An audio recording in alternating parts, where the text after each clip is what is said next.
Welcome to Indiana Sports Beat Radio. So for the thousands in attendance and the millions watching around the world.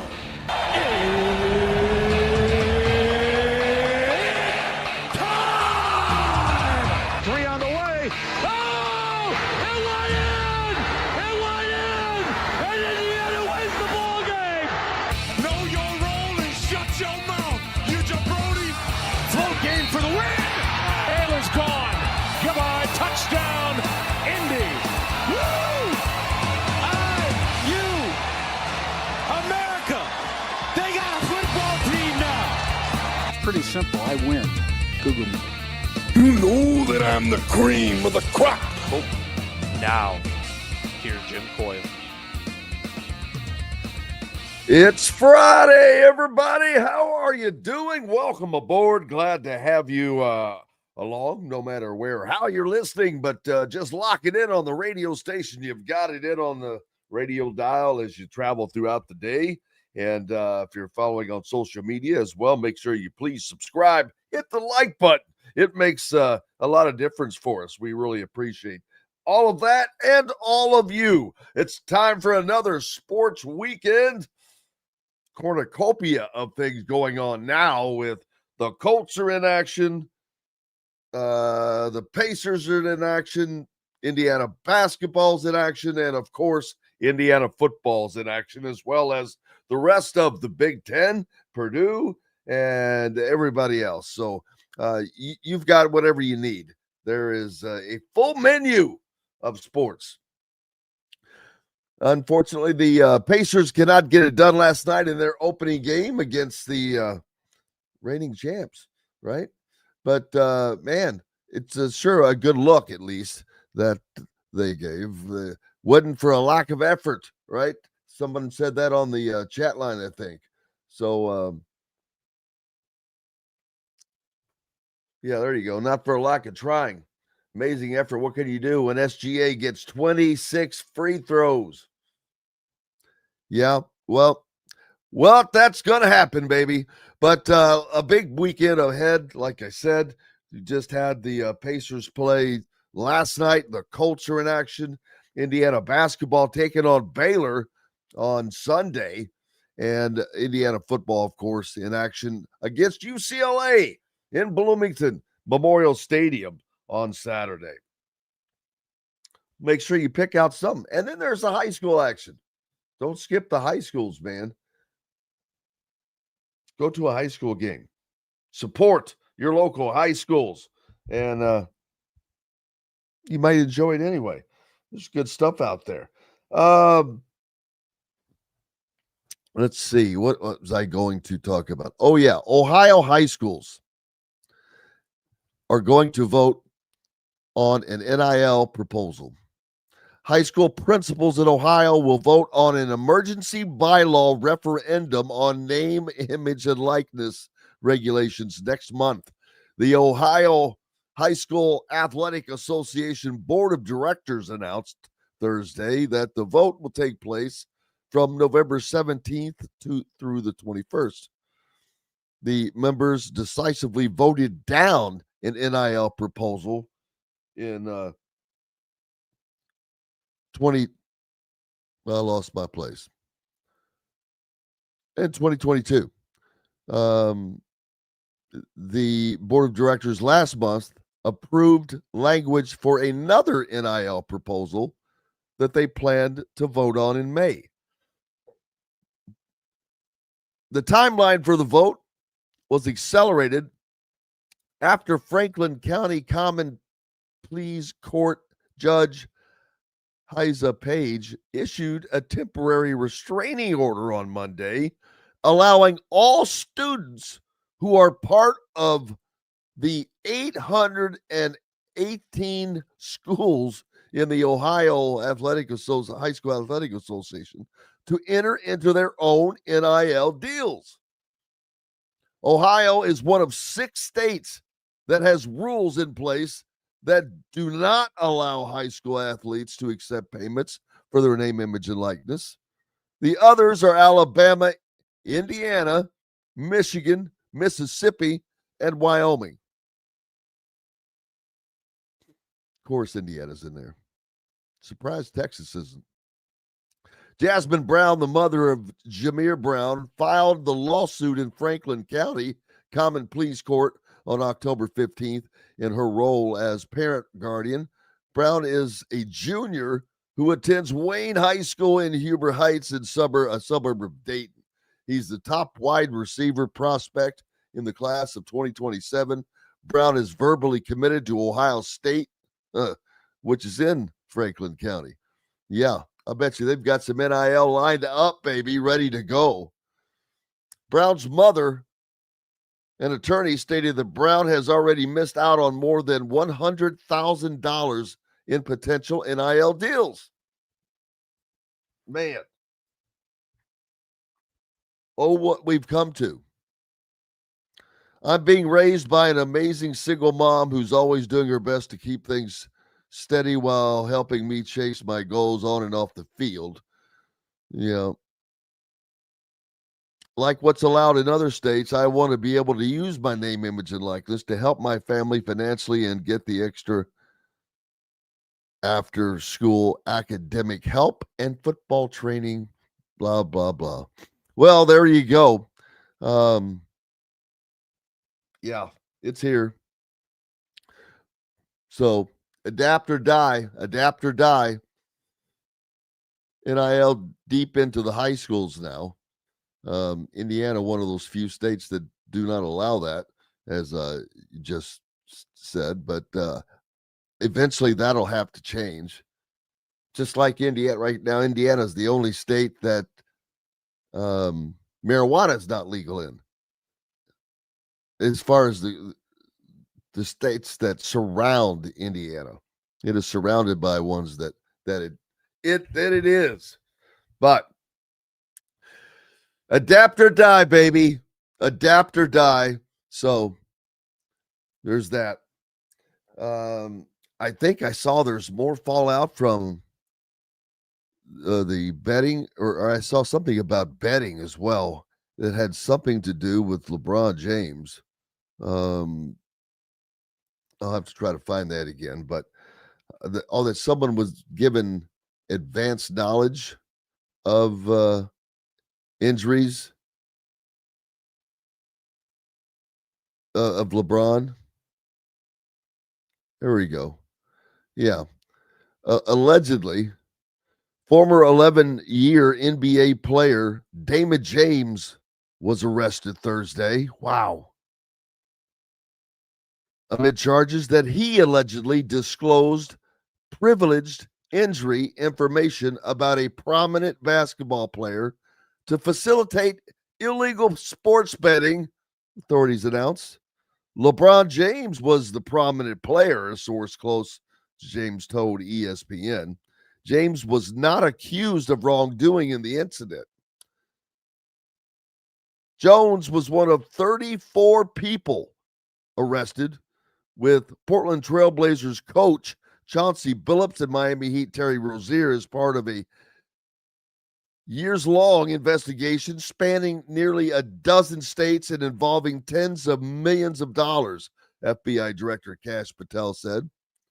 The investigation outlined two separate cases, one on illegal sports betting and another on rigged poker games involving the mafia.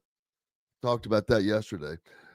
Jones was an unofficial, unpaid part of former Los Angeles Lakers coach Darvin Ham's staff and is no longer with the team under current Lakers coach J.J. Redick.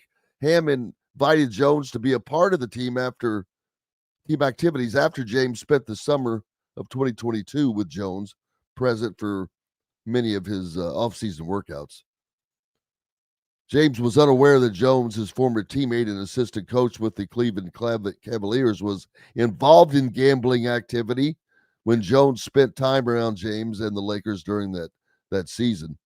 Federal indictment alleges that before a Lakers game against the Milwaukee Bucks on February 9th, Jones texted a co-conspirator to get a big bet on Milwaukee tonight because James was going to be out.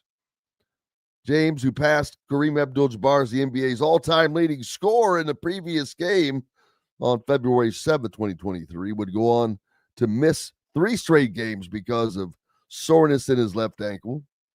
Jones allegedly added via text, bet enough so D. Jones can eat too. Now, wow, Milwaukee would go on to win the game. And the indictment alleges that the following season, Jones provided non-public information to a co-conspirator in connection to the Lakers game involving against the Oklahoma City Thunder. Man, basically, you're going to get caught. I love to see that they're getting these guys caught, but it's just unbelievably disappointing and mind-boggling that the guys that are making the kind of money that they're making are the ones doing this. But it is what it is. But you're going to get caught. I guess there were, at the beginning, there were no examples to be made of. And so it's taken this amount of time.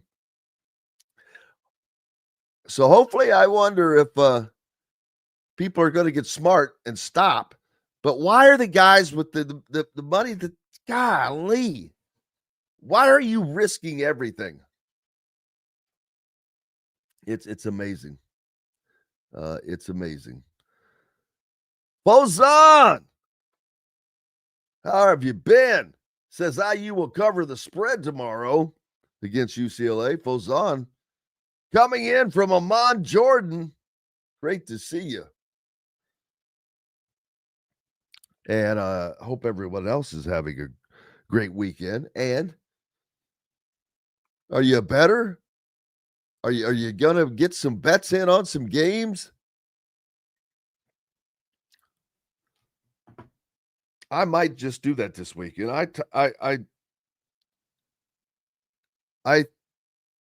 don't understand why I did not remember to do a simple thing of bet $100 on Indiana to win their first game and then just let that roll. So now I'm going to have to try to make up 6 games of that, which is not possible, and then let it roll and see what happens.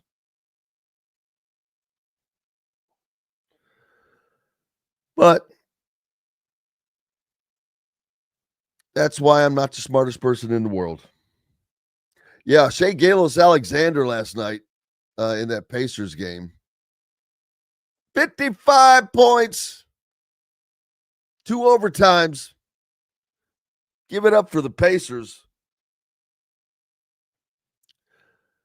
That's a tough way to lose. 141-135 in a rematch of last season's NBA Finals, which was an epic 7-game series that the Pacers probably would have won.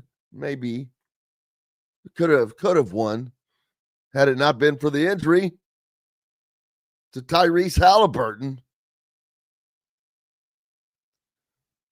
Thunder coach Mark Dino's had planned to limit his team's minutes following its grueling victory over the Houston Rockets on opening night.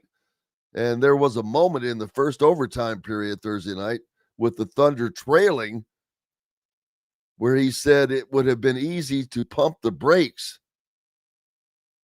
But SGA, who played 45 minutes Thursday after playing 47 minutes in Tuesday's night's opener, wanted to keep going and didn't want to let a chance to win slip away.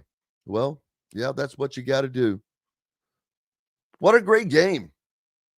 Hopefully that's good news for the season for the Pacers, that they're going to be able to give that kind of effort,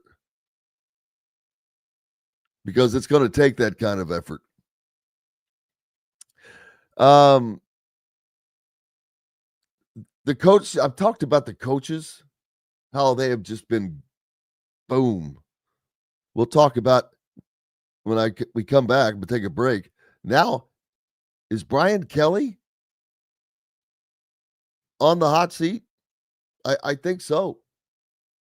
We'll talk about all that and more. Glad to have you along. Hope your Friday is going well. It's a great Friday sports weekend coming up. And glad to have you listening to Indiana Sports Beat Radio. Don't forget, Southern Indiana fans, stop into our good friends at Reynolds Family Dentistry in Sellersburg. Go see our friend Dr. J. He will get you done. No pain, guaranteed. Guaranteed. He just gives the no pain guarantee. I just made that up. Andy Moore Honda is Bloomington's #1 Honda dealer for a reason. Buy a new Honda and get a 3-month break from car payments. That's right, no payments for 90 days.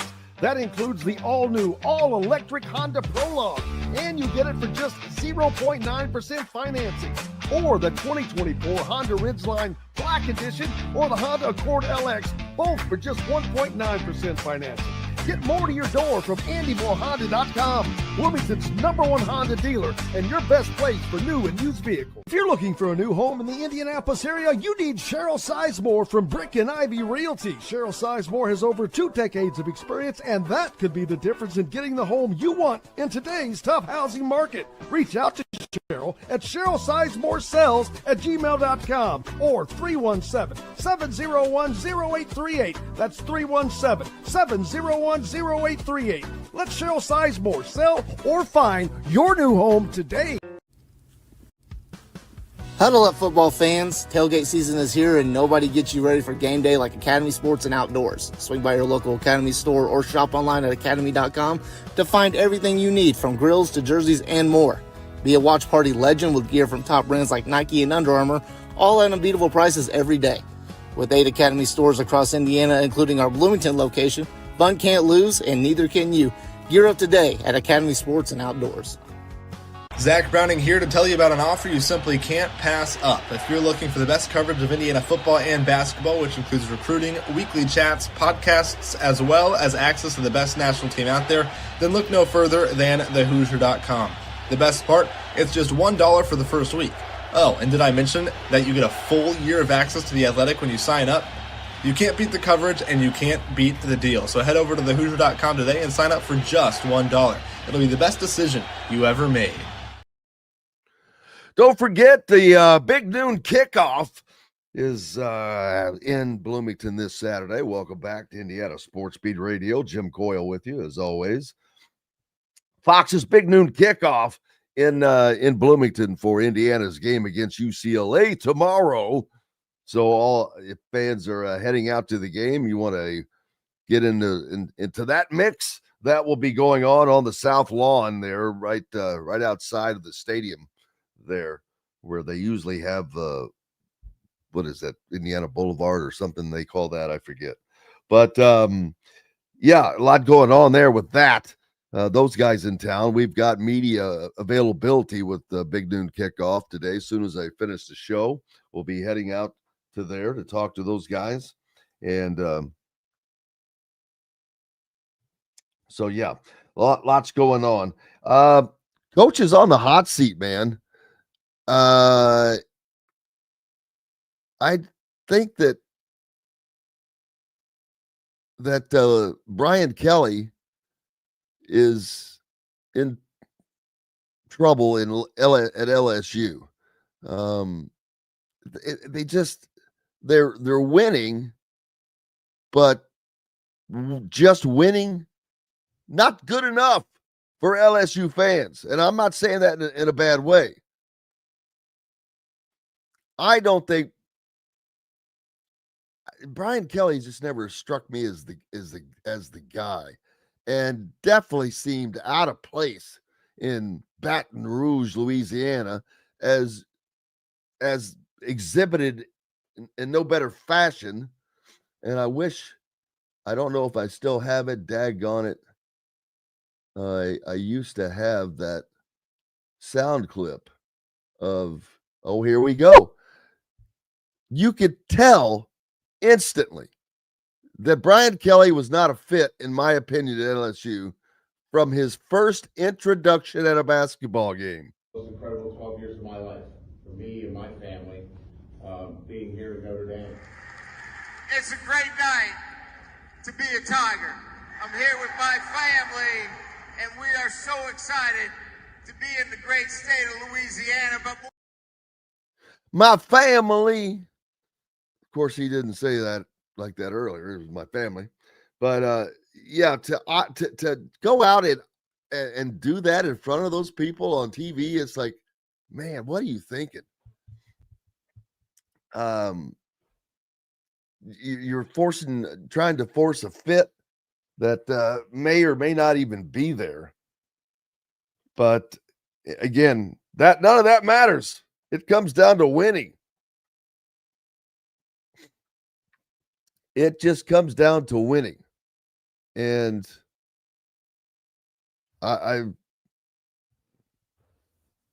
there is talk of him possibly resigning. And I don't doubt it. I do not doubt her. Florida has turned to Steve Spurrier Jr. looking for help to help fix their floundering offense. That's kind of crazy. Interim coach Billy Gonzalez said on Wednesday that the younger Spurrier, who was hired as an offensive analyst earlier this year, will be more involved with quarterback DJ Lagway when the Gators played number 5 Georgia in Jacksonville on November 1st. So there's that. There is that. I saw an article about the best stadiums in college football. Now, it's not the biggest stadiums. It's not, capacity. It's the best stadiums. And one of the things that struck out to me, that the selection that ended up at number 1, it was by a wide margin, a very wide margin. And it was LSU's Tiger Stadium in Baton Rouge, where normally they get night games, a lot of night games. And it's a daunting environment. No doubt. I've never been there, but it was almost a 2-to-1 difference between first and second in this poll. And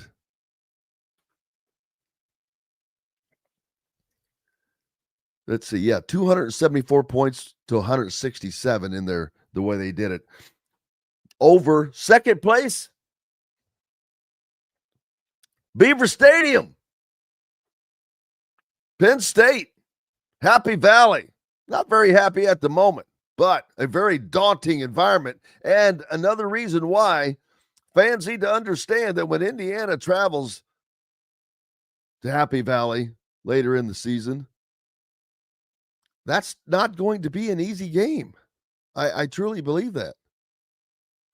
But Tiger Stadium, number 1 by a wide margin. 14 number 1 votes. The second place stadium, Beaver Stadium, received 1 number 1 vote.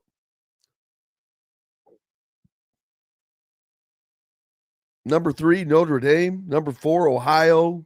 Number 5, Michigan. Number 6 was Tennessee's Neyland Stadium. 7, Husky Stadium, Washington. 8 is Kyle Field, was Texas A&M. 9, the Rose Bowl. 10, Autzen Stadium. A lot of big-time stadiums. Bryant-Denny for Alabama. Sanford Stadium, where Georgia plays. Ben Hill Griffin of Florida. As you go on down the line. The one thing that was, to me, an omission, Iowa is not on there. That's a little surprising to me. But that's that. Hey, man, Indiana taking on UCLA this weekend.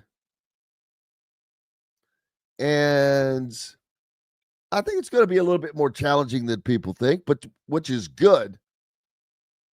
You've got a quarterback in Nico Amaleven, that's a little elusive and has been has spearheaded their resurgence since they fired Coach Deshaun Foster. UCLA is 3-0. That ain't bad. They are 3-0 in the conference since they've retooled their staff. And they're offensively, this team is rushing for 233 yards a game now in their last 3 games, which would be against Penn State, Michigan State, Maryland. They're so much more efficient. Time of possession, 36 and a half minutes. That means the other team has the ball 23 and a half minutes. Yeah, but that can be a bad thing because Indiana usually takes about between 2 and 4 minutes to score in a scoring drive.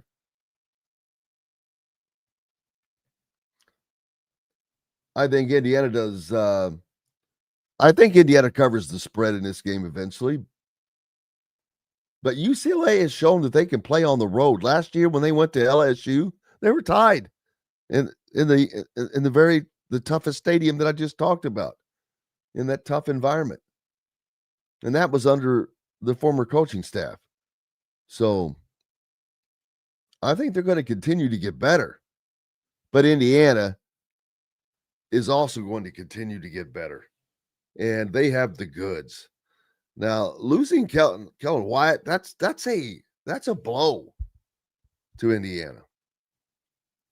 I mean, Indiana's defensive line, I've said it 100 times, but it was my question coming into this season, and man, they've been the MVP of this team, if you want to be honest, in my opinion.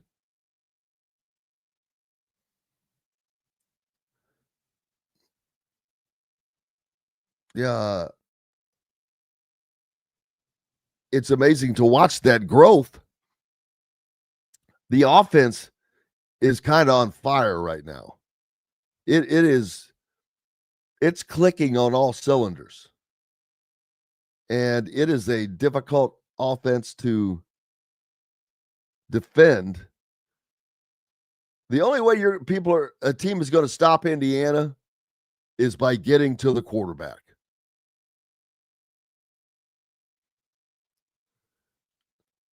And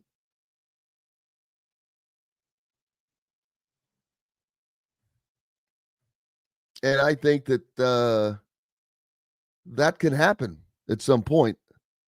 But right now, Indiana's offensive line has shown that they are up to the task. They've taken on everybody, and that includes Illinois and Oregon and Iowa. Great tests that they passed.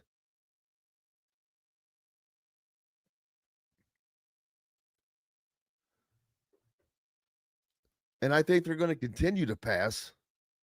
The question is, how far can this Indiana team go?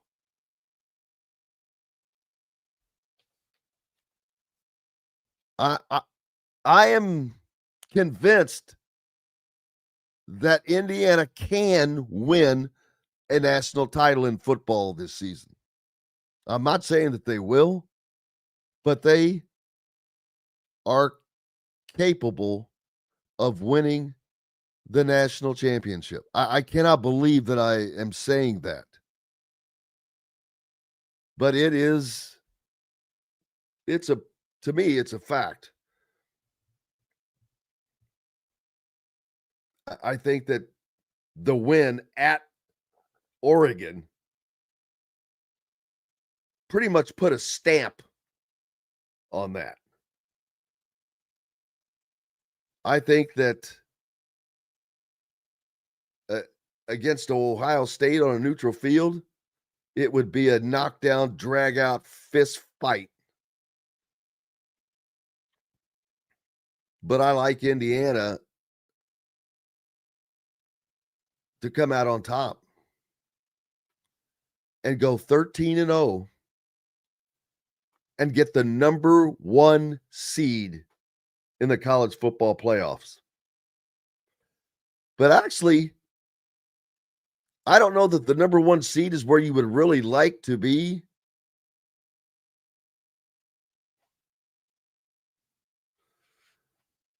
As far as the matchups, I was looking at one matchup that I was looking at it. And I'm like, you know what? Indiana's got the better match. They didn't have the number one seed. It was number 2, I think. And I thought that was the better matchup for going forward. Yeah, you like the On 3 merch there that I'm wearing? We can have that.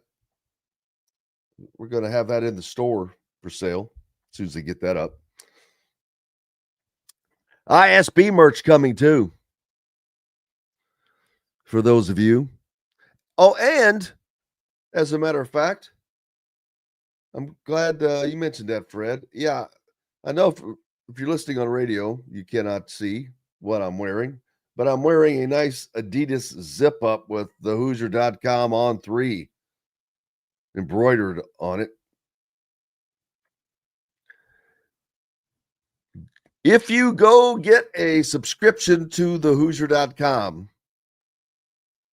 from now through the end of November, they'll do another one in December. But since it's late in October, now through the end of November, if you get a subscription to the Hoosier.com, I'm going to put your name in a drawing and going to draw out, and the winner gets an embroidered the Hoosier.com On 3 jacket, pullover, something of that nature. So go to the Hoosier.com and subscribe. Got to take a break. Alec Lasley's going to join us. We're back with more Indiana Sports Beat Radio right after these messages. Know a team or group needing a fundraiser? Boost Fundraising raises more money faster and offers the most unique and user-friendly online fundraiser in the nation. Your team receives personalized fundraising pages for each team member. Free team-branded promo gifts shipped to each donor. Boost Fundraising does it all. Sports teams, marching bands, charity causes, and community groups. Go to boostfundraising.com and be sure to enter the promo code COYLE, that's C-O-Y-L-E, to receive a discounted fundraiser. Whether it's a night out with the family, after work with colleagues, or catching the game with friends, Bubba's 33 is the place for you. Bubba's 33 offers a mouthwatering menu of selections that are all made from scratch every day. The portions are big, but the prices are small. And with over 50 big screen TVs, you'll never miss the big game. Bubba's 33, pizza, burgers, beer. Zach Browning here to tell you about an offer you simply can't pass up. If you're looking for the best coverage of Indiana football and basketball, which includes recruiting, weekly chats, podcasts, as well as access to the best national team out there, then look no further than thehoosier.com. The best part, it's just $1 for the first week. Oh, and did I mention that you get a full year of access to The Athletic when you sign up? You can't beat the coverage and you can't beat the deal. So head over to thehoosier.com today and sign up for just $1. It'll be the best decision you ever made. Huddle up, football fans. Tailgate season is here, and nobody gets you ready for game day like Academy Sports and Outdoors. Swing by your local Academy store or shop online at academy.com to find everything you need, from grills to jerseys and more. Be a watch party legend with gear from top brands like Nike and Under Armour, all at unbeatable prices every day. With 8 Academy stores across Indiana, including our Bloomington location, fun can't lose, and neither can you. Gear up today at Academy Sports and Outdoors. Welcome back, Indiana Sports Beat Radio, coming to you on this Friday. Alec Lasley from the Hoosier.com joins us now. And Alec, another big football weekend for Indiana as UCLA comes to town, a resurgent UCLA team that is now 3-0 since they made a coaching change. They've looked unbelievably good from the word go as soon as they made that change. And that was an amazing thing to see because they'd sucked. Let's be honest. They were the worst team in the Big Ten, except for Purdue last year, but they were probably this year, and you knew they weren't going anywhere. But man, that change is remarkable. I don't think Indiana's going to have a problem in the game. I I think that they'll cover the spread because Indiana is also they're rolling on all clicking on all cylinders right now. But UCLA is going to be at least put up a good challenge. Yeah, it's interesting. A lot of people kind of assume that UCLA is going to come in and not, have an upset by any means, right? But, make it a lot more challenging.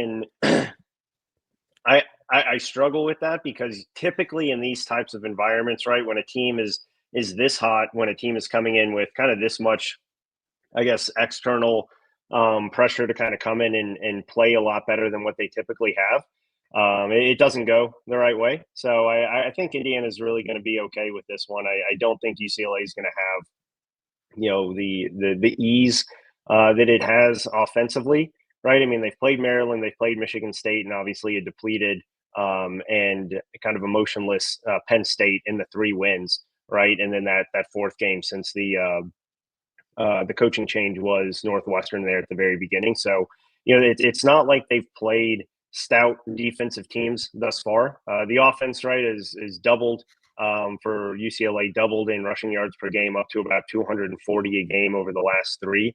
And they're running the ball about 45, 46 times a game. So it's going to be a very, very run dominant attack. It's going to be a team that gets to third down a lot because they are running the ball. They're not stretching the field a whole lot. I think it is from 23% up to 50% right now on third down conversions for UCLA in the last 3 games. So they're making the right and necessary changes, but they're not a team that just has the firepower to compete with the Indiana defense. I think Indiana is going to be able to shut them down as long as they are going to be able to limit a little bit of the quarterback run. That's right. What Indiana's kind of struggled with at times over the course of this season from a defensive standpoint, and some of those explosive plays. But overall, I think Indiana's going to be just fine. I think they're going to win and cover the spread. And this team really, from a mindset perspective, is much more focused on all the details than what I think a lot of people externally really understand. Obviously, with us, much closer to the program, we talk to Curt Cignetti every week. We hear him multiple times throughout the week. We hear him in post-game press conferences and pre-game stuff. He's very, very focused on making sure that the mindset of this team is here and now and not focused on anything other than that. And, I don't know of a coach, maybe outside of, Nick Saban back in the Alabama days that really gets his team up and prepared for every single opponent. And that's something that's very difficult to do, especially when you have more talent and more firepower and more goals and expectations. And so that's the thing that I think is going to be extremely helpful for Indiana here. But I just don't think this is going to be as close of a game that a lot of people do. Again, UCLA has played much better, but I think Indiana is just coming in with a much different mindset, higher goals, and this is just another little kind of roadblock from getting them to that. And I think they roll in this one just like they have all season long.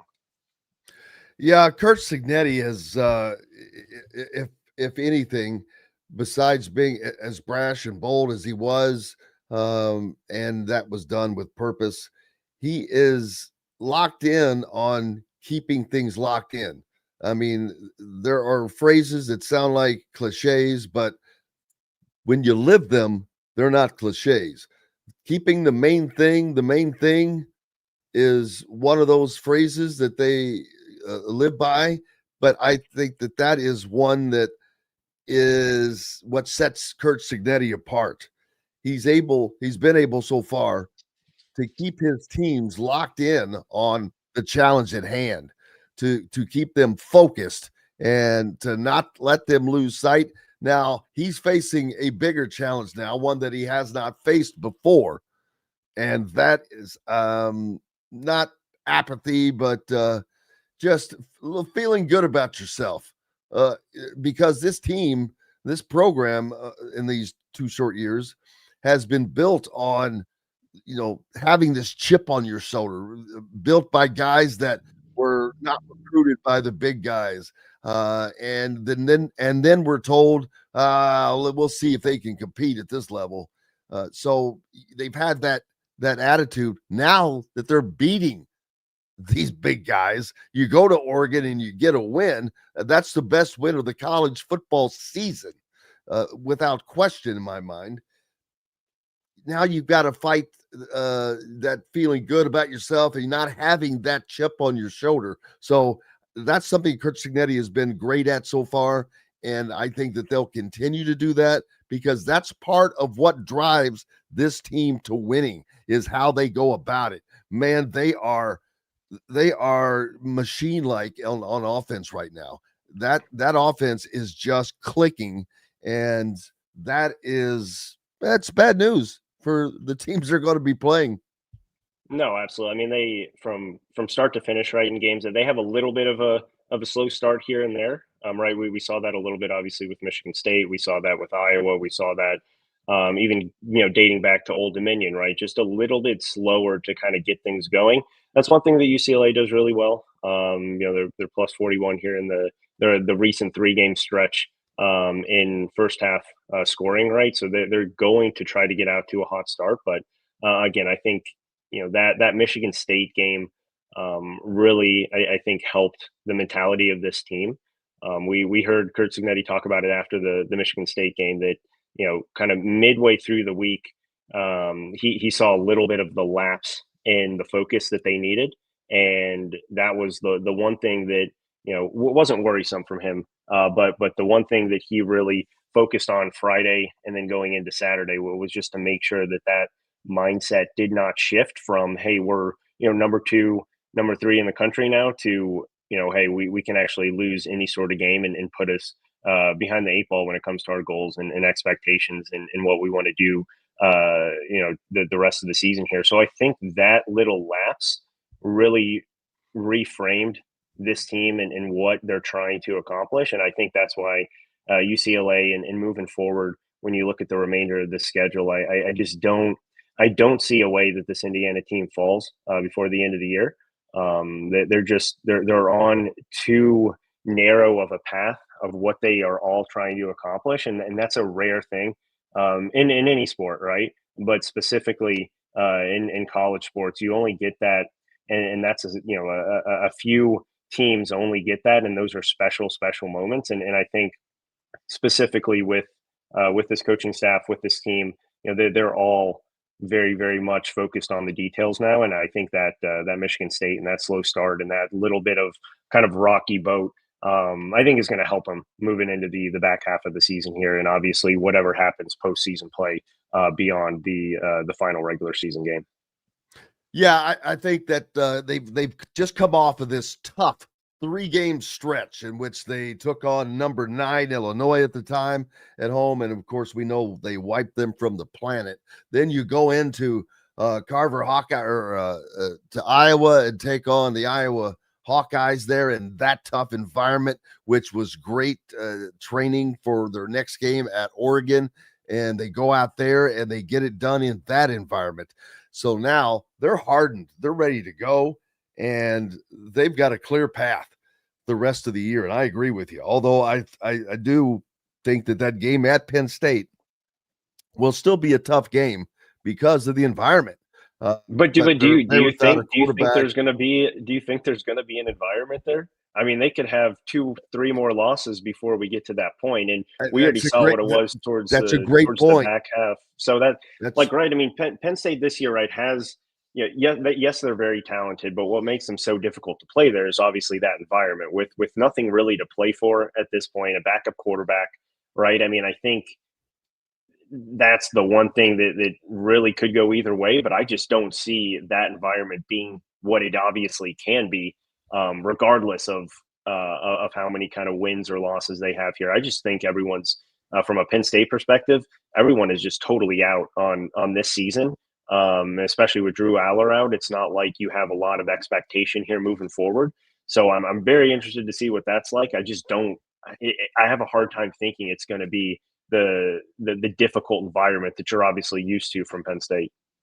Yeah, that's a great point. And We'll have to certainly see, but I do agree on the 12-0 finish for the Hoosiers. And not only that, I like them. I mean, this is way too far. We've got 6-7 weeks that we've got until the Big Ten title game, but at least maybe 8 weeks. I like them against Ohio State. I don't know. I still don't know how good Ohio State really is. Who have they played? That's Texas. Texas is not a shining star, and they really don't have another big win. Indiana has the 2 best wins in college football, in my opinion. But I just think that as a whole, as a team, Indiana is better because they're better offensively. But it's a 50-50 game. It's going to be a knockdown, drag out fist fight, in my opinion. But I think Indiana can win the Big Ten, go 13-0, and I think they can win the damn national championship, Alec, because that would put them in the number 1 or possibly 2 slot. And I think they're capable of beating any team in the country right now.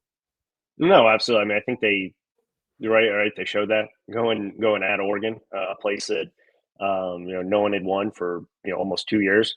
Right. So I mean, this this team 100% can not only win a Big Ten, they can win a national championship. Right. I think it's just really about continuing to focus on the details for them. It's I do think Ohio State and Indiana are right there neck and neck. I don't know. That's probably flip of the coin. Right. It would be interesting to see. Right, what happens at the end of this year from an Ohio State perspective. Obviously, they still have to win out. Indiana still has to win out to have both teams meet there. But in obviously Indianapolis here. But who knows what happens? Potentially Michigan decides to play a little bit of a shock there at the end of the season and beat Ohio State, because we obviously know that game is a little bit more than just anything when it comes to rivalries. Yeah, so I mean and just like you said, right, Ohio State really has not, outside of the Illinois game at Illinois, which they obviously handled quite easily and pretty much had that game in the bag at the end of the first quarter to kind of middle portion of the second quarter. That Texas win doesn't look super impressive at this point with how much Texas and specifically Arch Manning has struggled this year.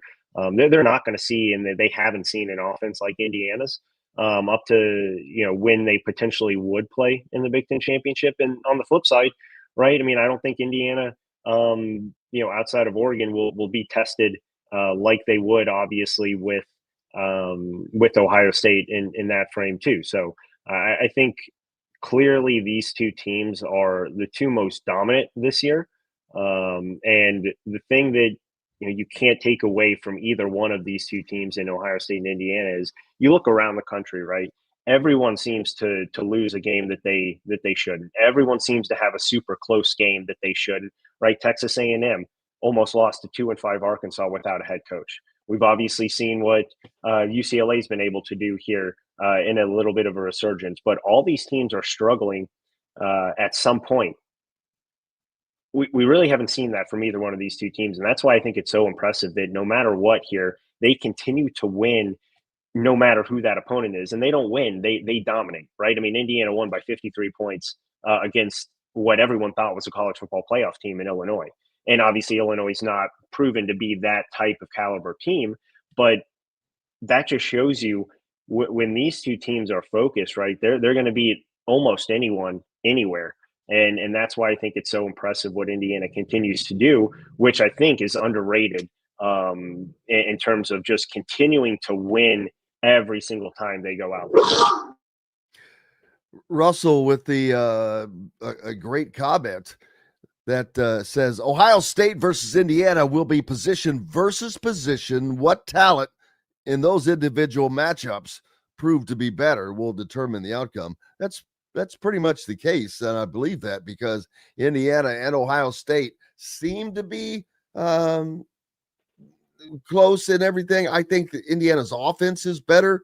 I can't say that the defense is better because Ohio State is ranked so highly, but it's also they haven't played the schedule Indiana's played. Indiana's played a little tougher schedule.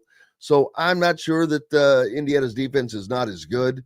They do have a hit, of course, with the loss of Kellen Wyatt, but I think that they'll fill in nicely. But the defensive line has been, which is a major loss. I think super underrated addition this offseason that even Indiana fans, right? I mean, obviously he had really significant stats for Maryland, but I think just the way that he fit in this scheme and this system was super underrated from just a national perspective. And it's unfortunate that obviously it doesn't look like he's going to be back, but still you got a lot of really, really good talent, a lot of young guys still obviously that are looking to prove themselves too. But overall, I think that defensive line for Indiana has really stepped up in the way that I don't think a lot of people expected them to at the start of the season.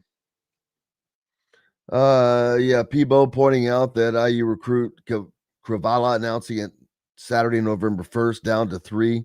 He likes it. IU's chances on that one. Lots of recruiting action. Speaking of all this stuff that Indiana's got going, the recruiting is really turned up. You've got some Penn State decommits that are looking at Indiana. You've just got a ton of guys that they're bringing. They're bringing in a ton of guys this weekend for this UCLA game. Yeah, and it's becoming the norm, right? Major recruiting weekends every single weekend for Indiana home games. You go back to last week, right, at Michigan State. You go the home games before, right? It's just a continuous snowball effect dating back to last year when they started to get that towards the end of the season with big sellouts and then bringing in big recruiting visitor lists. And obviously this year it's continued, but Indiana doing a phenomenal job on the recruiting trail. And the biggest thing is that everyone continues to say, right, the two things are culture and winning, right? And if you have both of those, they obviously go hand in hand, but we haven't heard those two things from an Indiana football team in quite a while. And obviously getting up to number 2 in the country and dominating and playing in very fun schemes, right? I mean, this offensive system is very fun to play in. Now we've seen through 20 games.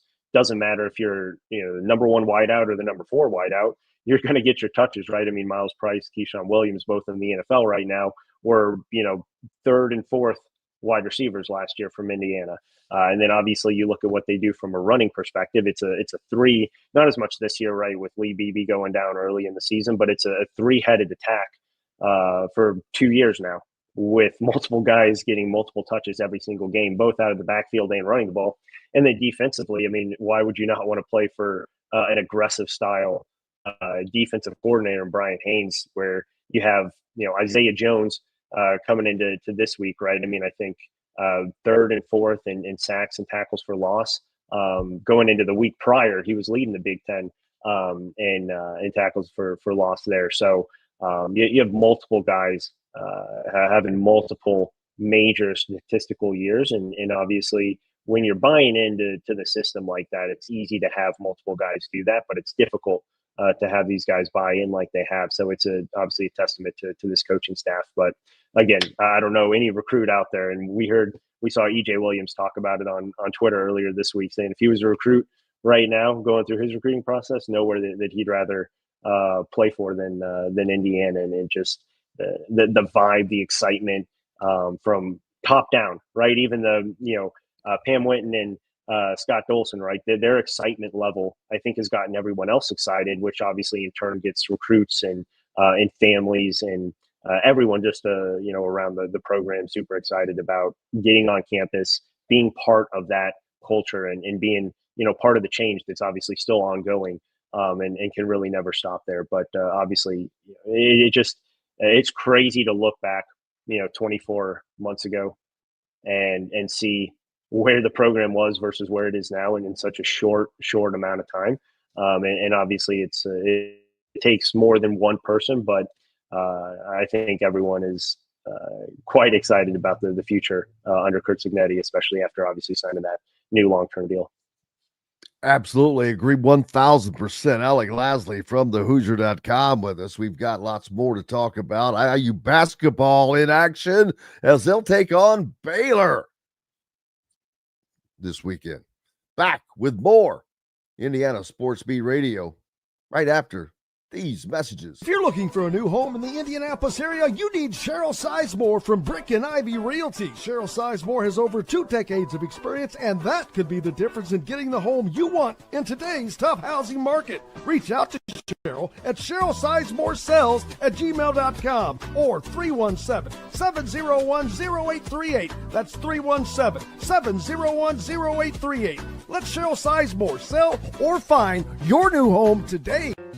When it comes to apparel and promotions, Freethink has you covered, literally, whether it's 24 or 200 shirts for sports leagues, businesses, or groups. Freethink Apparel and Promotions can also create your very own merchandising store. Freethink Apparel and Promotions did it for Indiana Sports Beat Radio, and they can do it for you. Whether it's screen printing, embroidery, digital printing, promotional products, vehicle wraps, or anything else under the promotional line. See what Freethink Apparel and Promotions can do for you at freethinkapparel.com.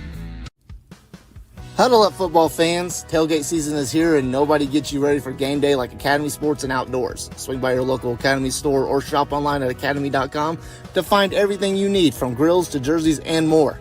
Be a watch party legend with gear from top brands like Nike and Under Armour, all at unbeatable prices every day. With 8 Academy stores across Indiana, including our Bloomington location, fun can't lose, and neither can you. Gear up today at Academy Sports and Outdoors. Whether it's a night out with the family, after work with colleagues, or catching the game with friends, Bubba's 33 is the place for you. Bubba's 33 offers a mouthwatering menu of selections that are all made from scratch every day. The portions are big, but the prices are small. And with over 50 big screen TVs, you'll never miss the big game. Bubba's 33, pizza, burgers, beer. Welcome back, Indiana Sports Beat Radio on this Friday. Glad to have you along. Thanks a lot for joining us. Keep it locked right where you have it on your radio dial as you travel throughout the day. Alec Lasley from thehoosier.com is with us. And don't forget, as I mentioned earlier, for those of you listening, go to thehoosier.com, subscribe. It's 50% off, number one. Number two, it's the best coverage of IU athletics and inside information. Number three, you get a subscription to The Athletic on top of that. And to sweeten the deal, you have to email me and let me know that or get a message to me that letting me know that you subscribe because you heard it on Indiana Sports Beat Radio, and you will be in the running for one of the sweet pieces of merchandise like the one I'm wearing right now, this Adidas zip up with the On3, thehoosier.com embroidered on it as well. So can't get a better deal than that. Alec Lasley from thehoosier.com is with us. And Alec, basketball sneaking in, man, and it's going to come in hard and heavy. You've got Kentucky and Purdue playing, which I that one kind of slipped by me. I had Dustin Schutte on yesterday, and that one just went right by. But I think, is Purdue playing at Kentucky? Yeah, tonight. Yep. So we'll look forward to checking that action out, and that'll give us a view of what Purdue really looks like, what Kentucky looks like, because both of those teams are on Indiana's schedule this year. Then you've got Louisville, Alec, who just added, I think it was Kareem Abdul-Jabbar, or was it Larry Bird, or who was it from the NBA that they've added? They added some dude that's played in their damn G League for 3 years. How is this even possible that the NCAA does this? Yeah, London Johnson. I think he was part of the. Initially, I thought he was part of the 2024 class, and then obviously went and played in the G League, but for 2 years, I think it was, and then now obviously came back and kind of reclassified into 2026. There's a lot of different loopholes, right? It's almost, if you think about the Europeans, the international players, right, playing professionally, it's not to say that that's a great parallel, because there's obviously some big differences in both, but pretty close. You can kind of think of it like that from a U.S. perspective. But yeah, I mean, now we're starting to hear some other names from a G League perspective that are getting looked at, and that are kind of down to 2 or 3 colleges that are looking to make a decision here. Houston involved with the center who's been in the G League for the last couple of years too. But it's very kind of convoluted in terms of how it works. Joe Tipton at On3 has a really good article online about the details and kind of the nuances of recruiting G League players and how it can work. So definitely would check that out. But now this is the first time that we've seen that. And so it'll be interesting to see what snowball effect, if any, right, that it really creates. It was funny, a couple years ago, maybe 4 years ago, right, when the G League really started to create some momentum, a lot of people were worried that the G League was going to take a lot of good potential college players from high school and take them away from college. Now we see the G League coming back into the college game, and the college game, I think, is probably the best that it's ever been. So it's an interesting dynamic in how the two have kind of shifted over the last couple of years from that standpoint. Obviously, NIL's helped a lot of that, but it'll be interesting to see what snowball effect this creates, and how frequently I think we see it. I don't think it's going to be multiple guys every single year. I think you're going to see maybe one or two, but I don't think it's going to be a huge new recruiting draw for a lot of these coaches. If so, then that's going to create multiple new dynamics that I don't think the NCAA is anywhere near ready for. Well, I don't think, there's a lot of things the NCAA is not ready for, and that there are going to have to change without question. But the NCAA is going to have to, nothing's going to change really. I've said this over and over until there is federal legislation, whether it's the SCORE Act or whatever. There has to be some kind of guardrails put in place, because right now there are basically none. When you're pulling in guys that have played in the G League for 3 stinking years, there's no rules, man. No, absolutely. Like I said, it'll be interesting to see what happens. The NCAA is not ready for kind of any of these changes typically when they happen, and are always kind of being reactionary. So you'd like to see them be a little bit proactive in some of the sense, but we'll see what happens. I don't think, again, this is going to be a huge form of recruiting with the G League here moving forward. So it's probably just going to be one or two of these players, every single year. But that's about it from my expectation and perspective. The Louisville game, speaking of that, number 1 UConn season opener against number 20 Louisville, that was supposed to be played at Ramstein Air Force Base in Germany on November 4th, has been moved to the Naval Academy because of the government shutdown. We're excited to have the opportunity to play at the Academy. Coach Jeff Waltz. That's the women's game. Yep. Yeah, that's confusing. I was going to say, I didn't know UConn was number 1. Pardon me. My apologies. Well, that's a women's game. So the women's game has been moved. So there's that because of the government shutdown. Indiana taking on Baylor on Sunday. This is the first true look. I mean, we got to see him in Puerto Rico, which was a good test at the time. But now this is a big time later, lots of growth. Lots of they've gotten better. They're better as a team, and you've got Trent Sisley, who is Trent Sisley is going to make a run for Big Ten Freshman of the Year. People better get ready for that. But this is going to be our first good look at what this team has and what they could be this year. No, absolutely. And right. I mean, I think Baylor is much like Indiana returns nothing from last year. So they have an entirely new team. It's a much different team.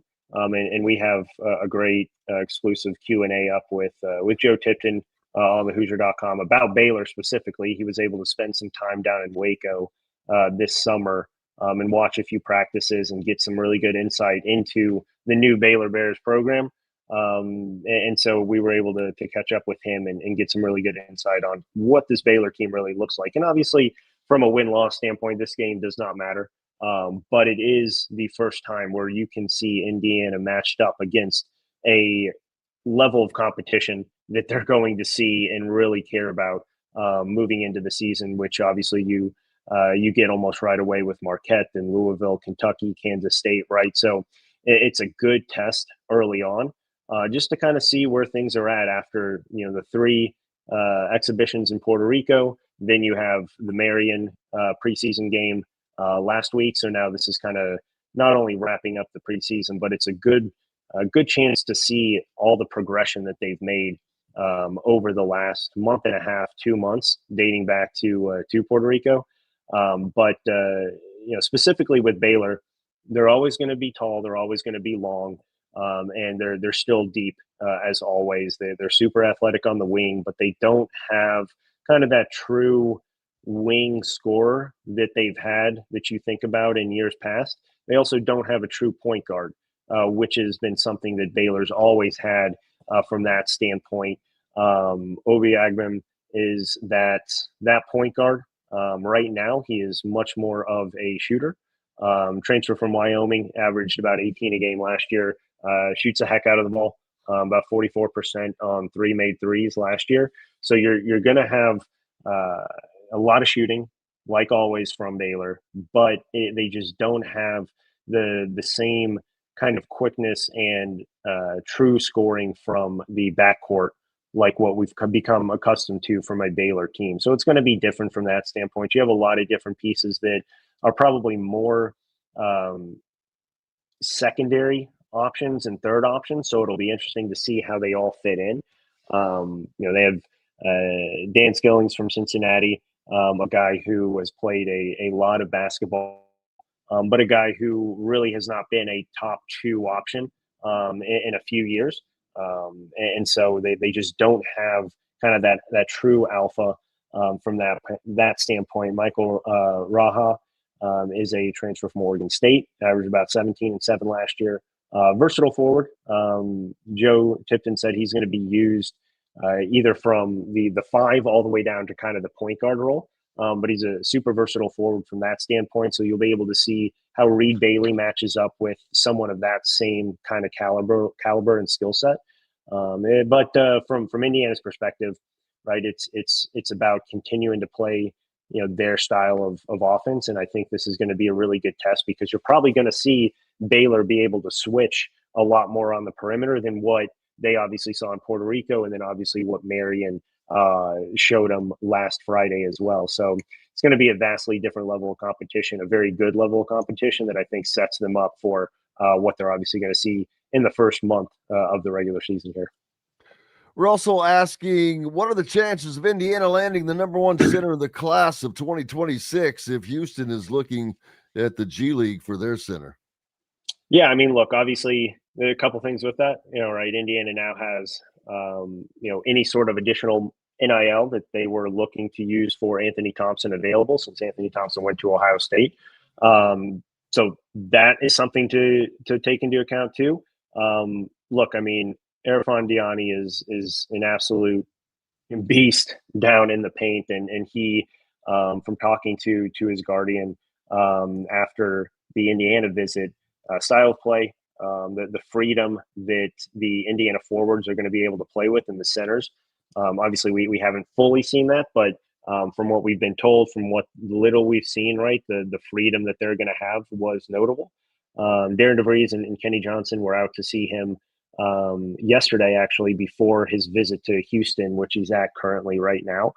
Houston's the last visit before he makes a decision. I believe the announcement's going to be the second week of November, either 13th or the 15th of November when he's making his college decision.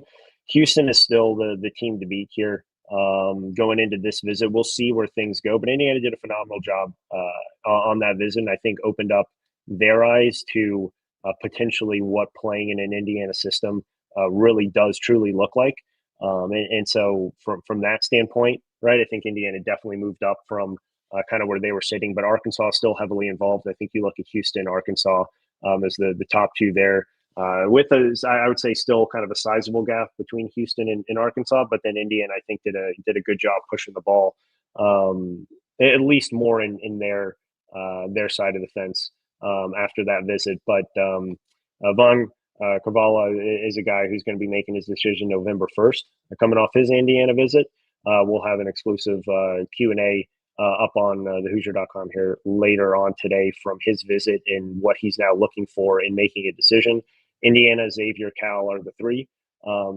Skill development, environment, and style of play, the three things that he touched on that one are going to be the major impacts for picking a college, but two, what he was able to see in Bloomington, and the environment really blew him away in Bloomington when he was there last weekend for homecoming. So we'll have that up later today, but he'll be making that decision on November 1st. So those are really the two guys left for Indiana from a 2026 standpoint.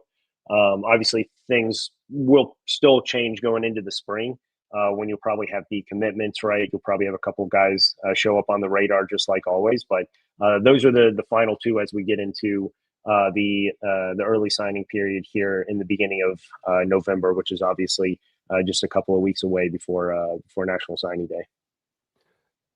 Andy asking, was Anthony Thompson a money decision? Do you think it came down to a money decision? And then I ask, if that is the case, then is Indiana being frugal, or do they have less money? So a couple things with that, right? I mean, Ohio State, to an extent, right? Diebler is, I don't want to say coaching for his job moving forward, but there's some real pressure to win now after last year and kind of the way that his tenure started off there. Indiana was heavily involved with numerous top 30, top 15, top 20 kind of guys. And to be frank, right, Indiana does not have a top 5, even maybe fringe top 10 NIL program at this point. So there's a lot of things that go into that.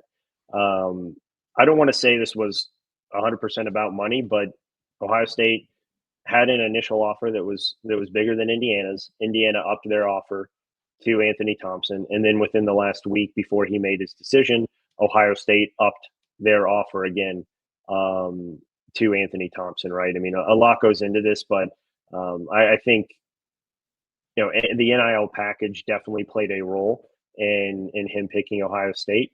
We'll see how it works out. Obviously, you can't fault the kid for one, staying home in Ohio, and then two, obviously for setting yourself up. But he's likely going to be a one and done type player. So it's something where for Ohio State they could not land him. For Indiana, again, he's still a massive kind of loss there because they'd done such a phenomenal job in that recruitment and did a lot of really good things leading up to that. A lot of investment into him. But obviously now you flip the page and you still have Prince Alexander Moody. You look to the other two targets here still in the 2026 class, and either way they were going to have a large transfer portal class in the spring with how many departures are expected due to graduation. So one player from an Anthony Thompson standpoint was not going to change the trajectory of Indiana's season next year. It would have obviously elevated their potential. But I still think there's multiple ways to get around that, especially with a lot of proven players that you're going to be able to find, obviously, in the transfer portal come spring and summertime. Yeah, so that puts the pressure on Darren DeVries, to be honest with you. He's going to have to land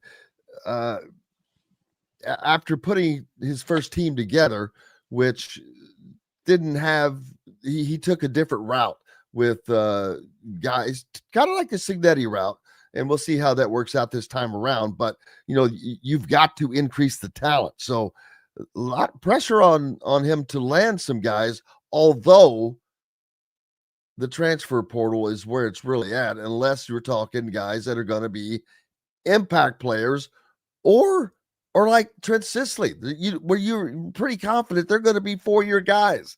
So I don't know how impactful recruiting is, to be honest with you, in this day and age in basketball, because you can fill so many needs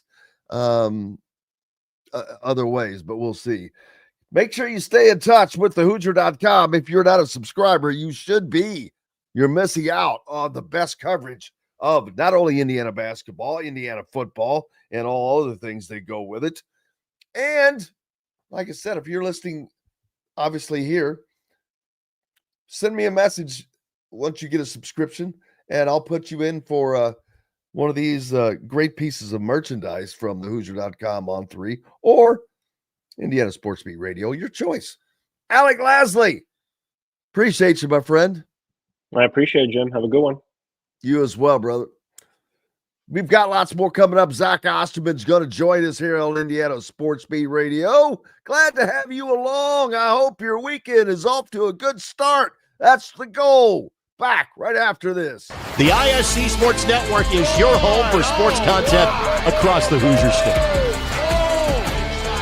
Find us live on TV and streaming or archived on our website and our app. The ISC is your one-stop shop for the content you want to see, including high school sports, college sports, and other great events throughout the year. Subscribe to our streaming service and get access to it all. ISC. Local lives here.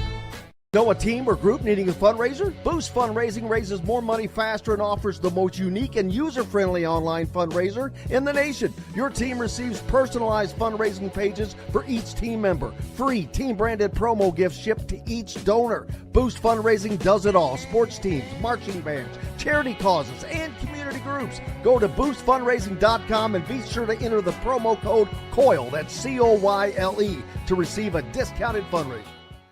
If you're looking for a new home in the Indianapolis area, you need Cheryl Sizemore from Brick and Ivy Realty. Cheryl Sizemore has over 2 decades of experience, and that could be the difference in getting the home you want in today's tough housing market. Reach out to Cheryl at CherylSizemore@gmail.com or 317-701-0838. That's 317-701-0838. Let Cheryl Sizemore sell or find your new home today.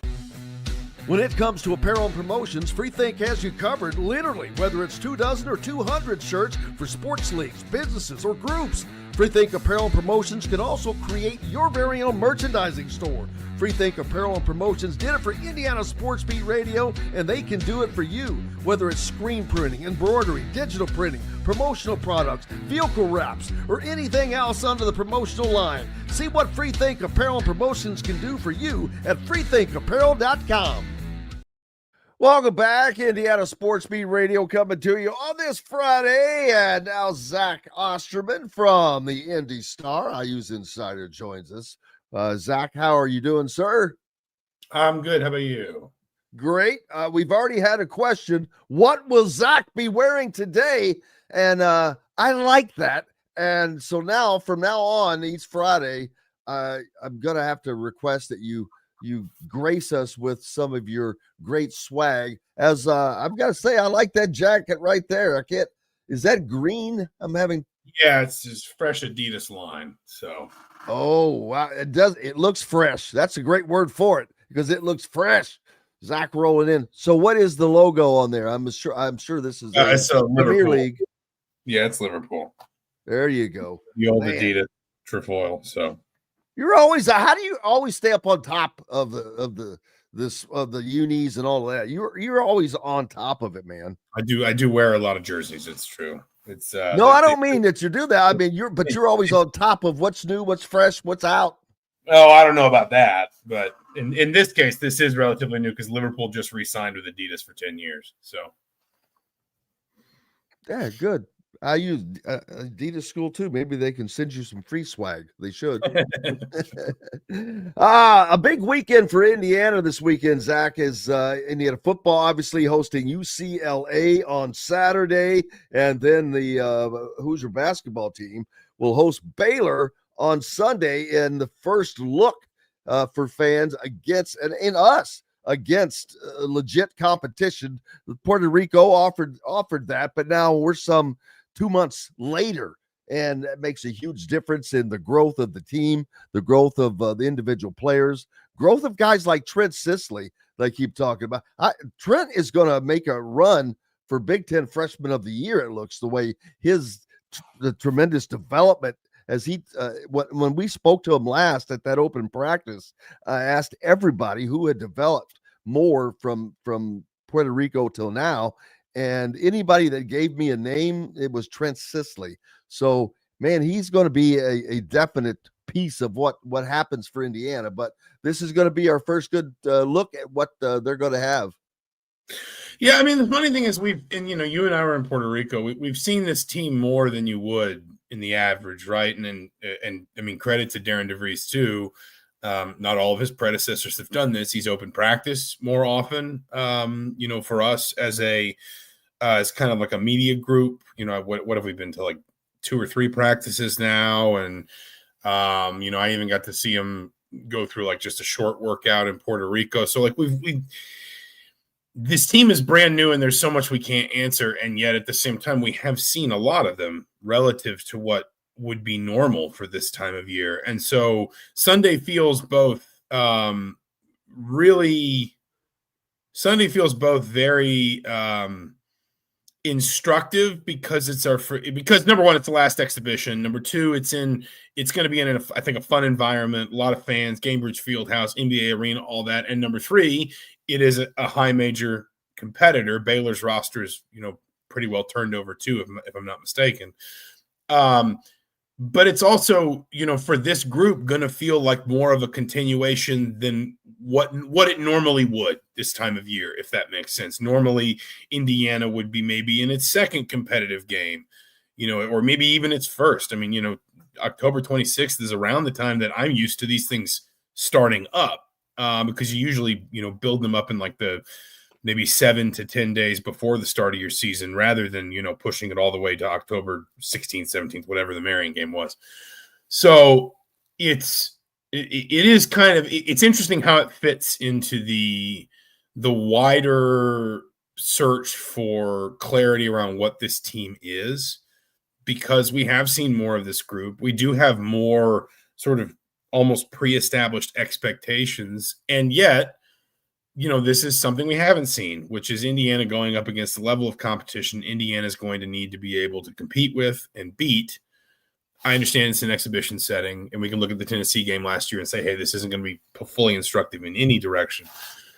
But this is our best look at Indiana against high major competition, the kind of games, the kind of opponents Indiana is going to need to be able to beat if they want to go where they say they do this year.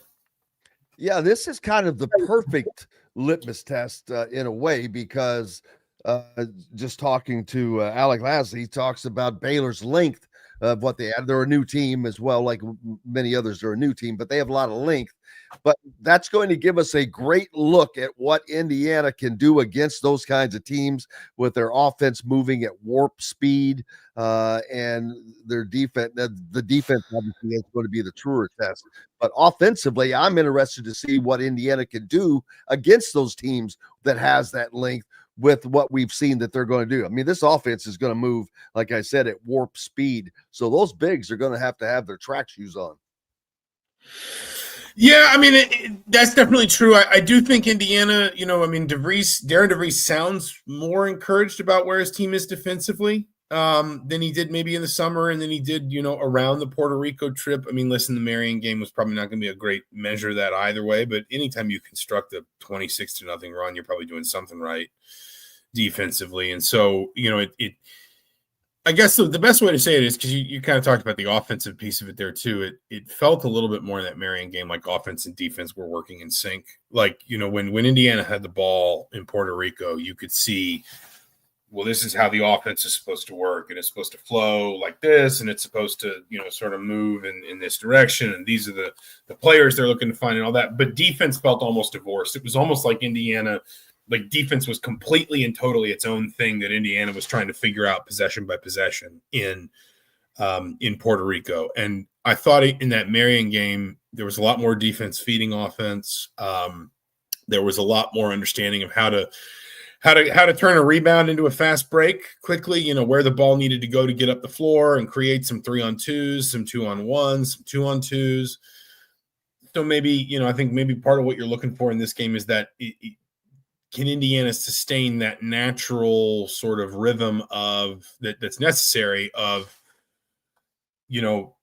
good defense leads to good offense, which speeds the game up, forces the other team to play at your tempo. Suddenly they're making more mistakes on offense that you're taking advantage of. That feeds your tempo even more. That's how you build runs. That's how you take control of games. That's how you win. Indiana had moments like that in Puerto Rico, but I thought it was much more sustained, even allowing for the competitive level against Marion. And I think it's going to be interesting to see if that can be sustained again as the talent level steps up here.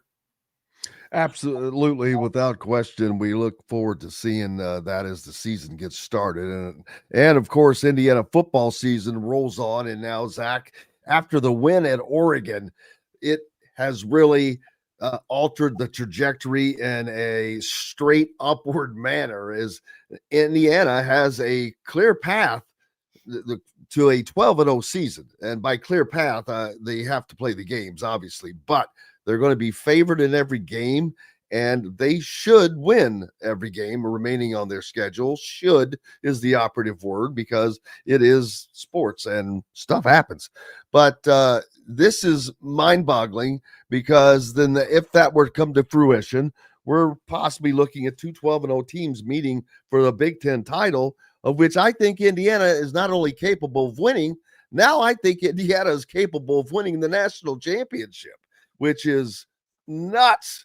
Nuts to be able to even utter those words and mean it. But that's what I think now after seeing what we've been able to see. It's been a hard time to gauge all of these teams, Zach, that are, whether who's good, who's really not.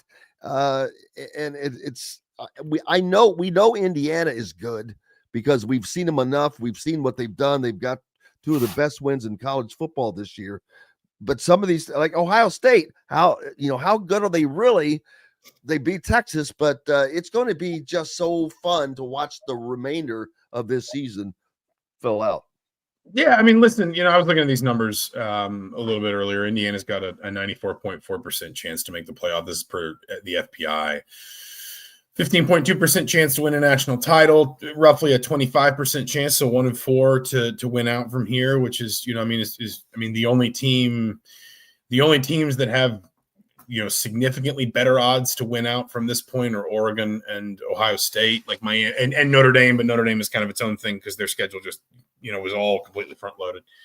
But in the Big Ten, Ohio State's at 42.4% to win out. That's probably reflective of their schedule as much as anything, as you said. Listen, I'm not predicting Indiana's going to go 12-0. I think there are reasons to believe they can. I think, Vegas would tell you it's not likely on the balance of probability just because it's hard to win 12 games in a row in college football. Like, there's a reason why it does not happen that often. It did not happen. Well, I guess Oregon went 13-0 and then lost immediately in the playoff last season. But Indiana's going to be favored in every game from this point forward, barring some dramatic change. That is what Indiana's playing for. Again, if you want to look at the FPI projections, Indiana's one of only 2 teams. The FPI statistical models don't really love the idea of absolute certainty, that there will always be some bias toward the idea of median outcomes. But Indiana's one of only 2 teams, Ohio State's the other, in the FPI projection right now that's closer to 12 wins in the regular season than it is to anything below 12. What I would say more than anything else is just, and I don't mean to sound patronizing, but I grew up with this kind of football. This is what I grew up around. And, you don't, and I've watched, my stepmother went to Auburn. I watched them go through a 14-0 season in 2004. And then I guess, what were they, 14-0 or 15-0, the Cam Newton year in 2010, 2011, something. I forget if they played, I guess they would have played 14 games that season too. You don't realize it. A season like what Indiana's doing right now is like walking through a forest. You don't know where it's going to end. And all you can see are trees. And so it is hard to appreciate the scale of what you are trying to achieve. And I'm not predicting Indiana's going to go 12-0. I'm not predicting Indiana's going to win the Big Ten title. I'm not predicting Indiana's going to go to play for or win a national championship. I am simply saying that is the level Indiana's keeping right now. That is what Indiana is chasing. And I think it is important for everyone here to understand that and to just say it out loud so people can embrace the idea that those are the stakes. That is what is available to Indiana right now. And again, there are things that can derail it. I think there's a few positions where Indiana is, woefully short on depth. That's probably true a lot of places. Frankly, a lot of the time, health as much as talent is what determines who wins a national title or a World Series or a Super Bowl or whatever.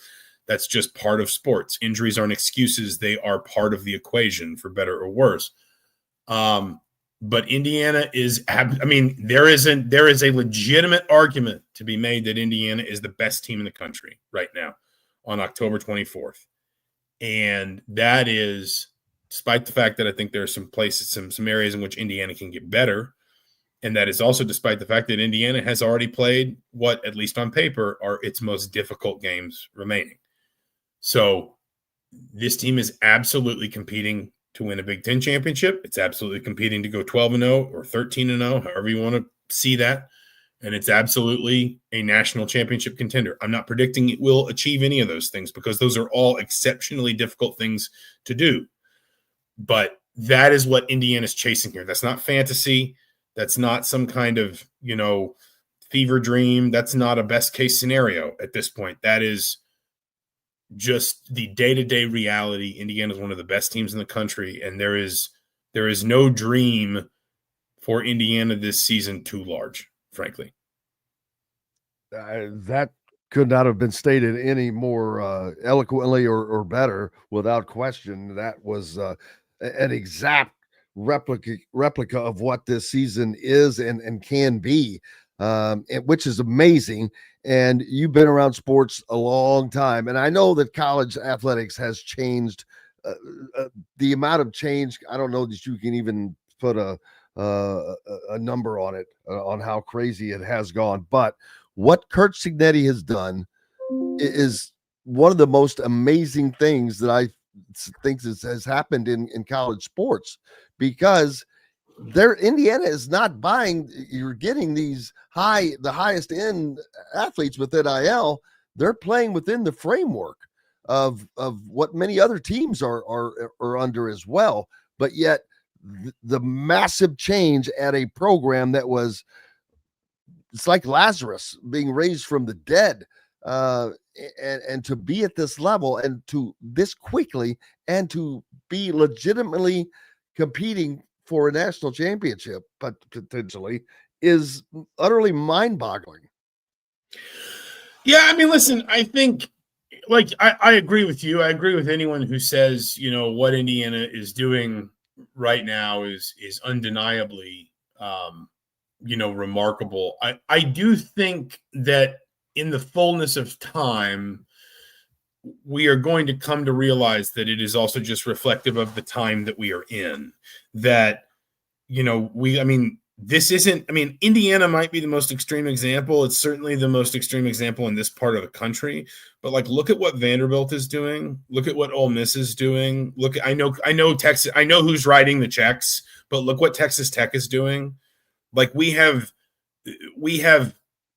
upended the conventions that used to determine who would be good at football in college football and why, and who would struggle and why. So many of the institutions that used to sort of determine success or failure. And I'm not just talking about universities or football programs. I'm talking about recruiting bases. I'm talking about alumni bases. I'm talking about, the methods of roster construction. All of that stuff has just been completely upended. And the schools that have succeeded are the ones that have figured out how to thrive in this new world. And Indiana is certainly one of those. And so I think that what Curt Cignetti is doing is remarkable, at least according to the historical conventions that we tend to sort of judge this stuff on. But I also think, given time, we are going to find that Indiana and Curt Cignetti as its head coach were kind of at the forefront of a revolution in how you win in college football. And that doesn't mean Indiana's here forever. I know Curt Cignetti said we're the emerging superpower of college football. There's nothing guaranteeing that. but you are. I guess what I'm saying is Kurt Cignetti deserves immense credit for what's going on. I think he would tell you he's not the only one who does. There are a lot of people in Indiana. Scott Dolson, Cignetti has been very vocal about the support he's gotten from Pam Witten. Of course, NIL's collective or Indiana's NIL collective setup and everything, all the support that's been able to provide. Indiana has Indiana has ridden the wave instead of trying to swim against it. And with the right person in the head job, look what they've been able to achieve. Yeah, amazing. You mentioned Pam Witten. I was standing on the sideline at Oregon next to her at the end of the game, and Scott Dolson was there, and I said something to Scott, and she excitedly just turned to me and grabbed my arm and said, "This is Indiana football." Man, to have a president be like that, that's kind of wild. But Zach Osterman, appreciate you, brother. We'll see you at Bloomington's Memorial Stadium tomorrow as IU takes on UCLA. And then, of course, IU at Baylor on Sunday. Busy weekend, 7-day week this week, brother. Yeah, I think we got a few more of them coming up. So let's get our sleep and eat our Wheaties when we can. Exactly. Appreciate you, my friend. Zach Osterman joining us on Thanks, Indiana Jim. Sports Beat Radio. Make sure you are a subscriber and giving Zach a follow. We've got more coming up, baby. Back with it. Andy Moore Honda is Bloomington's #1 Honda dealer for a reason. Buy a new Honda and get a 3-month break from car payments. That's right, no payments for 90 days. That includes the all-new, all-electric Honda Prologue, and you get it for just 0.9% financing. Or the 2024 Honda Ridgeline Black Edition or the Honda Accord LX, both for just 1.9% financing. Get more to your door from AndyMooreHonda.com, Bloomington's #1 Honda dealer and your best place for new and used vehicles. If you're looking for a new home in the Indianapolis area, you need Cheryl Sizemore from Brick and Ivy Realty. Cheryl Sizemore has over 2 decades of experience, and that could be the difference in getting the home you want in today's tough housing market. Reach out to Cheryl at CherylSizemooreSells@gmail.com or 317-701-0838. That's 317-701-0838. Let Cheryl Sizemore sell or find your new home today. Huddle up, football fans. Tailgate season is here, and nobody gets you ready for game day like Academy Sports and Outdoors. Swing by your local Academy store or shop online at academy.com to find everything you need, from grills to jerseys and more. Be a watch party legend with gear from top brands like Nike and Under Armour, all at unbeatable prices every day. With 8 Academy stores across Indiana, including our Bloomington location, fun can't lose, and neither can you. Gear up today at Academy Sports and Outdoors. Zach Browning here to tell you about an offer you simply can't pass up. If you're looking for the best coverage of Indiana football and basketball, which includes recruiting, weekly chats, podcasts, as well as access to the best national team out there, then look no further than thehoosier.com. The best part, it's just $1 for the first week. Oh, and did I mention that you get a full year of access to The Athletic when you sign up? You can't beat the coverage, and you can't beat the deal. So head over to thehoosier.com today and sign up for just $1. It'll be the best decision you ever made. Welcome back, Indiana Sports Beat Radio on this Friday. Glad to have you along. Hope you're enjoying your travels. Keep it locked where you have it on your radio dial. And thanks for those following on social media. Don't forget, go to the ESPN Fantasy tab, College Pick'ems for the ISB Media. Pick'ems. I have forgotten 2 daggone weeks. I forgot, so I'm wiped out. But this week, the games Ole Miss and Oklahoma. That's a tough one. I'm gonna go with Ole Miss in that game. Although that would be an upset of sorts. I think Ole Miss is the better team, so that's what you do. South Florida at Memphis. That's another tough pick, man. Number 18, South Florida. They've been rolling, but Memphis is not bad. But I'm going to go with South Florida. Memphis at Vanderbilt, or Missouri at Vanderbilt. Another tough matchup between teams that I think are very equally matched. You got to go with Vandy at home. BYU at Iowa State. Number 11, BYU. Iowa State's not bad. That's going to be a tough win for BYU to pick up. Iowa State 5-2 on the year. I'll go for the upset there. Here's another tough matchup. Damn, these are all tough. Illinois at Washington. Number 23, Illinois at Washington. 64% of the people have picked Washington. And I think I've got to go with Washington too. That's a tough place to play. They've got a good offense. I don't know that Illinois is. Yeah, I'll go with it.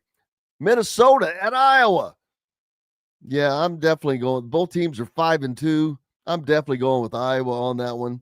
San Diego State at Fresno State. Don't know enough about them to worry about it. Baylor at Cincinnati. This is a big game. Brendan Sorsby having an outstanding year for the Bearcats. They're 6-1. Their only loss coming to Nebraska, I think. They would be deep and are still a potential CFP member. Texas A&M and LSU. Ooh. Texas A&M going into the most daunting environment in college football. I'm going with Texas A&M. They're 7-0. I don't know, man. LSU coming off of, gee whiz. That's a tough pick. Tough pick. Man. Brian Kelly's, I'm going with Texas A&M. And, earlier I talked about Brian Kelly. This could be the death nail in the coffin. And how crazy would that be if that comes to fruition? And it very well may be that you'd have coaches at LSU, at Florida, at Penn State, all of these major schools get fired because they all want to be Indiana. If you want to know the truth, they want what Indiana has. But they can't have that because Indiana was smart enough to sew Kurt Signetti up. And that was an unbelievably smart move, not only because of the success he's had, but because of the continuity that you're going to have in a rising program in the most important sport in college athletics. So, and Indiana is poised to stay there because they're rising, which means they're just starting their run. They're just starting their run. So you're just at the precipice of all the stuff that's going to happen if you're an Indiana fan. I went with Texas A&M on that game. North Dakota State, South Dakota State. Both teams are 7-0. But 80% of the people have picked North Dakota State. And I'm going to do the same because they're the Bison. I had a couple friends that went to school there, was on the rodeo team. Yeah, I'm going to go with North Dakota State. So there's that. And then I've got to put in how many points will be scored in the Vandy, Missouri game. Who knows? 54. That's just to get the picks in. Just to get the picks in.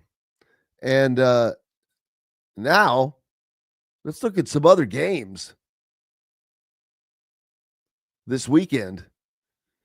We'll start with the Big Ten. UCLA at Indiana, of course, that's a noon game on Fox. Indiana, 25.5-point favorites. The over and under is 52. Northwestern, off their, with a win over Penn State. Now they traveled to Nebraska. That's a noon contest. That's on Fox Sports 1. I don't think Northwestern has it in them. Nebraska, 7.5-point favorite. to win that. Rutgers going to Purdue. This could be an actually pretty damn good game. Also a noon game. It's on BTN. Rutgers is a 1.5 point favorite. I'm going to go with Purdue to pull the upset. Boiler up, baby. Number 23, Illinois at Washington. We talked about that just a second ago. I'm going with Washington. They're a 4.5 point favorite, tight game, but yeah, I'm going with Washington there. Minnesota travels to Iowa.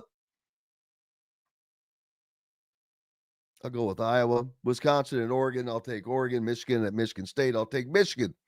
Man, appreciate everybody for joining us today. Let's see. I'll just jump to the SEC and see what their schedule is like. Ole Miss at Oklahoma, talked about that one. I'm going with Ole Miss. I think that the Rebels and Lane Kiffin, John Mateer is back for Oklahoma, but I think they lose. Oklahoma's a 5.5 point favorite. I'm going to take Ole Miss in that game. I have to write that down. Ole Miss. Let's see. Auburn at Arkansas. That should be a tight game. Arkansas, 3.5 point favorite. I'll go with Arkansas. Alabama at South Carolina, 11.5 point favorite. I'll take the Tide. Just talked about Missouri at Vanderbilt. Texas at Mississippi State. Texas is a 6.5 point favorite. I think they win that game. Probably Mississippi State not doing a lot, but they could. That would be nice to see them upset Texas. Texas A&M, number 3 in the country, travels to Death Valley and LSU. I think they get it done. They're a 2.5 point favorite over LSU at LSU. That's nuts. Tennessee at Kentucky, the rivalry. Kroger Field in Lexington. The Volunteers, an 8.5 point favorite. I think that they win that game. I don't know that they cover that spread, but I think they win that game.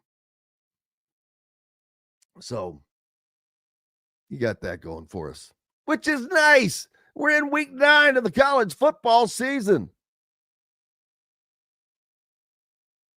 Some other good games. Let's see. Number 16, Virginia's at North Carolina. Bill Belichick. He's still hanging on.